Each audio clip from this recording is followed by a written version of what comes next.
গাজায় ক্রমবর্ধমান খাদ্য সংকট ও আন্তর্জাতিক চাপের মুখে ইসরায়েল সম্প্রতি বিমান থেকে মানবিক সহায়তা দেওয়ার দাবি করেছে। ইসরায়েলি সেনাবাহিনী জানিয়েছে, ময়দা, চিনি ও টিনজাত খাবার সহ 7টি প্যাকেজ ফেলা হয়েছে, যা আন্তর্জাতিক সংস্থার সমন্বয়ে সম্পন্ন হয়েছে।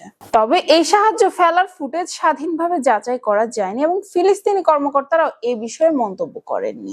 আইডিএফ আরো জানিয়েছে, ঘনবসতিপূর্ণ এলাকায় মানবিক বিরতি প্রস্তুতি চলছে এবং একটি বিশুদ্ধীকরণ প্ল্যান্টে পুনরায় বিদ্যুৎ সংযোগ দেওয়া হয়েছে, যা 9 লাখ মানুষের উপকারে আসবে। ইসরায়েল এর আগে গাজায় সব ধরনের সরবরাহ বন্ধ করলেও মে মাসে কিছু শর্ত সাপেক্ষে চালু করে।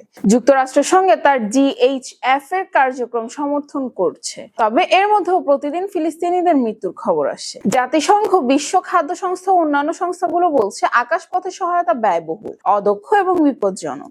গাজার বাসিন্দারাও বলছেন, এভাবে সাহায্য ফেলা অনিরাপদ ও প্রাণঘাতী হতে পারে। হামাস জানিয়েছে, অনাহার ও অপুষ্টিতে 125 জন মারা গিয়েছে, যাদের মধ্যে 85 জন শিশু। গাজায় মোট নিহতের সংখ্যা 59,000 বলে দাবি করছে হামাস নিয়ন্ত্রিত স্বাস্থ্য মন্ত্রণালয়। জাতিসংঘ ইসরায়েলের প্রতি গাজার প্রবেশদ্বার খুলে দিতে ও অবরোধ প্রত্যাহারের আহ্বান জানিয়েছে।